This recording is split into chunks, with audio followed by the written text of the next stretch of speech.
This is Indie Book Publishing. Indie Book Publishing is a show about new books and the authors who wrote them. It's an opportunity for prospective readers to hear directly from the writers, to hear what inspired them to write and publish, and to hear all the inside details about their books. And now, Indie Book Publishing with your host, Steve Jorgenson.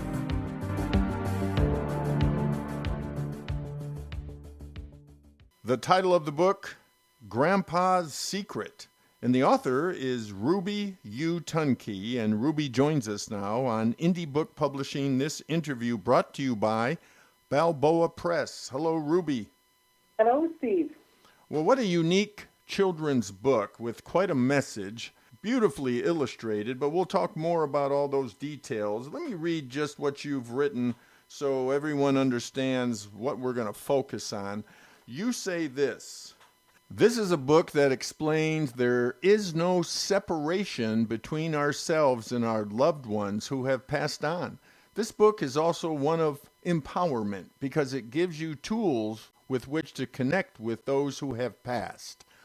So obviously it's a children's book, but it has a message for people of all ages. That's correct, Steve. It was kind of interesting because in the process of writing my book, I realized that, what I was actually talking about was such a basic truth, and that there had been a lot of adults and a lot of people, even my age, that haven't really been exposed to a new perspective or a change in belief of, thinking around death. Death always seems to be such a, taboo topic, or it's a topic that is not encouraged to be expressed because most of us don't know how to articulate. We don't know what the truth is, let alone how to articulate it. And it was quite interesting because a couple months ago I was listening to one of your interviews with, I believe it was Lisa Oakland, who wrote Sammy and the Tin Man, and she made this statement. She said, children should be exposed to stories about death. And I thought, well, that's one of the reasons why I've written this book. So that was absolutely great to just hear her say that, and this message is, made available. The truths and wisdoms are being made available to people, and they're coming from all directions. So tell us a little bit about yourself, your background, and when that moment occurred that you knew you needed to publish this book. Okay, well, basically I was raised on a farm for most of my life, and, so raised with some very basic beliefs around life, death, and, of course, you've got farm animals, so you watch the natural process and around birth and death with these animals, but a very, very basic upbringing. And I always felt that my beliefs were a little bit out of alignment with what seemed to be socially acceptable or, considered the norm. And I ended up actually marrying at a very young age and started to raise a family. I have 5 stepchildren, the youngest 3 of who I raised. So I started basically at the age of 17, raising children. I was a child raising children, and which was great because what it allowed for me, it gave me a very rare opportunity to have a condensed experience of life. And as that happened, you kind of get caught up in what I would call the practicalities of life rather than the miracles of life. So for any of you who have raised a family, you know what I'm talking about. It's like what to make for supper, how many loads of laundry are piled up, how to coordinate, your schedule, and how to just keep it all working. And I've now come to realize that it's, what I used to call life is now what I call like maintaining the illusion. Because along the way, it occurred to me that I was missing out on the best part of life, just trying to keep up with the practicalities of life, taking care of the physical things that needed to be done. And so along with this, that inquisitiveness or that inner knowing that I had that my beliefs were just a little bit out of alignment, it kind of brought these beliefs back out again. Because during that period, when I was raising children very young, and it took everything I had and all of my focus just to keep up with, like I talked about, the physicalities of life. So I then made a very, very concerted intention to start focusing back on the beliefs that I had buried. And doing this, of course, I was able to do that through meditation. That was probably my basic tool. And it's one that has served me till this day. And I realized that within that meditation, it just opened me up to, it felt like it gave me the capacity to open up and be able to change my perspectives or beliefs. And along with that, it gave me a greater capacity for understanding. Can anyone learn to meditate? Absolutely, anyone can learn to meditate. Meditation is now, and I'm so glad to see this, at that time it was something that was, I guess, considered woo-hoo, for lack of a better word, and I hate to use those words, but that's really what it was. And meditation now is being embraced by the medical industry as a way to, they talk about meditation as a tool to alleviate, blood pressure, mental disorders, all types of different ailments that, that happen to us as physical human beings, right? Right. So yeah, anybody can learn to meditate, and it's really being encouraged, and it's coming, like I said, from the medical industry and other industries as well. And anybody who's working with, what I would call energy workers, so anybody who's working in the field of metaphysics, or, as a healer or an energy practitioner of some type, definitely uses meditation as a base for opening up and expanding, creating more of who they are. In your book, Grandpa's Secret, this young lady, how old is Brandy, would you say, in the book? Brandy's about 10 years old. Okay, 10 years old. Brandy learns from her grandpa that there is no separation between those who have passed on and those who are alive. Now, her grandfather had passed away 2 years before. That's correct, yep.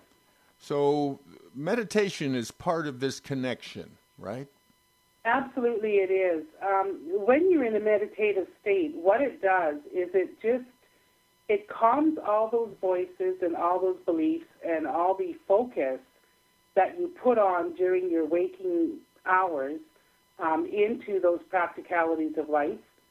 And it takes those focuses and it turns them internal.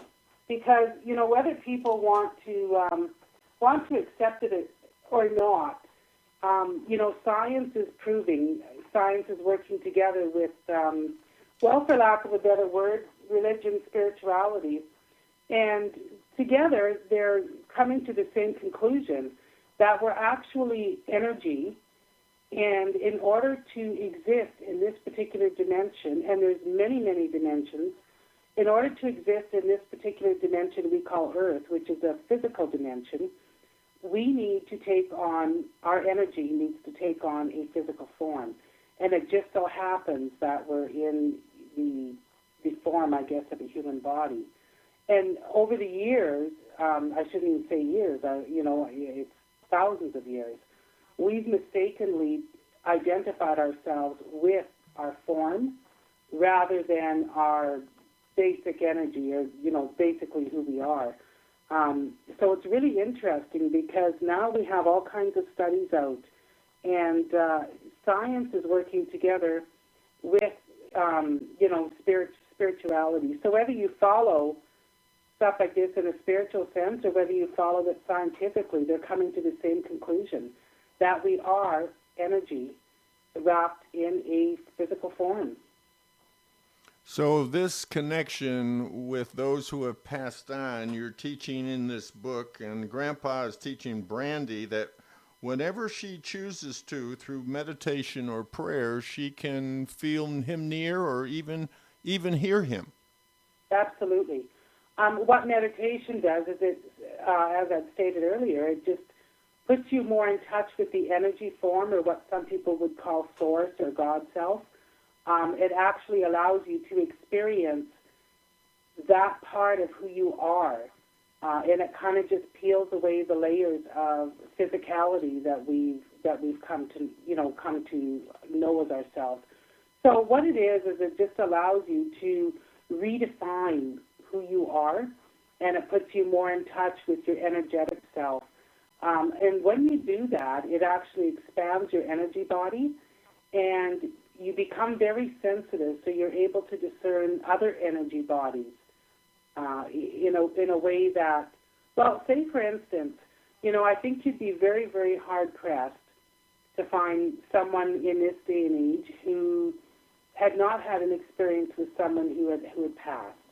So they feel them around them. Lots of times they feel the physicality of the brushing of the cheek. All sorts of interesting things happen. Electronics go crazy. They start finding dimes or quarters, left everywhere. There's all types of different things that can happen. But the other thing that happens is that as you become more sensitive to the energy that you are, you open up so that you're able to discern or recognize other energy bodies. And it empowers you, because it puts you in control of when you have that interaction with those that have passed. Because we're energy, we cannot die. The form that our energy takes will certainly change.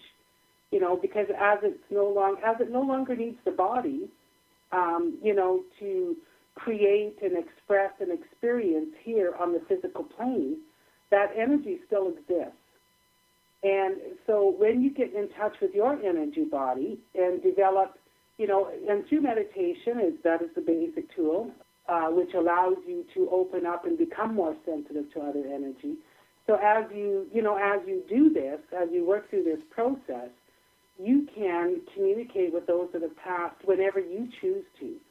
Because as I stated earlier, most people have had experiences, but they think that they have to wait till, their relative or their loved one chooses to make the communication with them. But that is just not so. Grandpa tells Brandy that her thoughts are like balloons. Yes. It's interesting because when you write for an adult audience, you support it with logic and intellect, correct? Correct. And, when you write to children, it's very important that you keep it basic yet logical. So something that they can relate to on a very, very basic level. And so what we do is we strip truth to their naked essence, and they need to be able to stand alone. So the text in this book appeals to adults and older children, and while the illustrations actually, tell the story in picture form. So what I needed to do is I needed to be able to give them some very basic meditative tools in a way that children could relate to. So they needed an analogy of some type. And the best thing I could think of was, even for myself as an adult with meditation, is very much your thoughts are like balloons. So they can be brought in and gathered to you. They can be released. But it was just an analogy that would empower children to realize that they have everything they need to meditate. They have everything they need to process. Does grief keep us from communicating with our loved ones?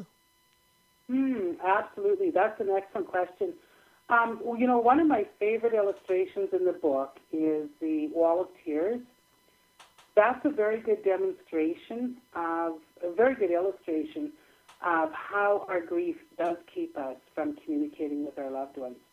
And what happens is everything in this world, that exists in the physical, is energy. And the science has proven that. So our emotions, our beliefs are energy as well.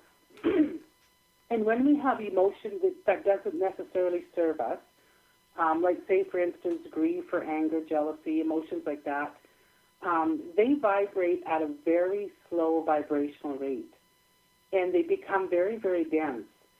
So it would kind of be like walking. It would be the difference between, walking through a room full of beanbags as compared to walking through a room full of balloons, if you were, joyful or happy, loving.